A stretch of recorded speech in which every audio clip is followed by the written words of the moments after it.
প্রিয় চোখের বালি, স্মৃতির আঙিনা জুড়ে আজও শুধু তোমারই আনাগোনা।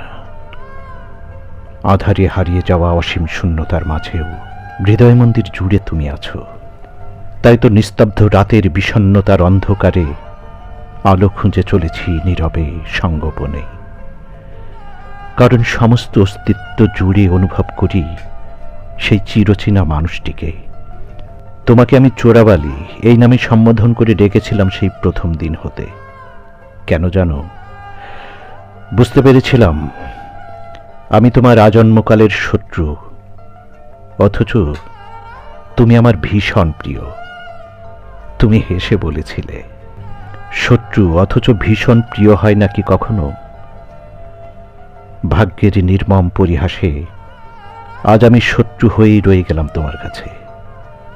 জানো তো, সত্যিকারের ভালোবাসা কখনো পথ হারায় না। হয়তো ভালোবাসার মানুষটি পথ রোধ করে দিয়ে চলে যায়, কিন্তু ভালোবাসা অসীমে মিলিত হয়। আর সেই অসীম ভালোবাসার শক্তির জোরেই হয়তো বেঁচে থাকে নিঃস্বার্থভাবে ভালোবেসে যাওয়া মানুষটি। ভালোবাসা অদৃশ্য বাঁধনে বাঁধা, গভীর টান অনুভব করা দুটি আত্মা বা হৃদয়। তাই তো যোজন যোজন দূরত্ব থেকেও নিঃস্বার্থভাবে ভালোবাসা যায় প্রিয় মানুষটিকে। এক জন্মের দূরত্ব আর না পাওয়া নিয়েই ভালোবাসতে হয়। সেজন্যই বোধ হয় আমার এক জন্মের দূরত্ব আর না পাওয়া নিয়েই ভালোবাসতে হলো তোমাকে।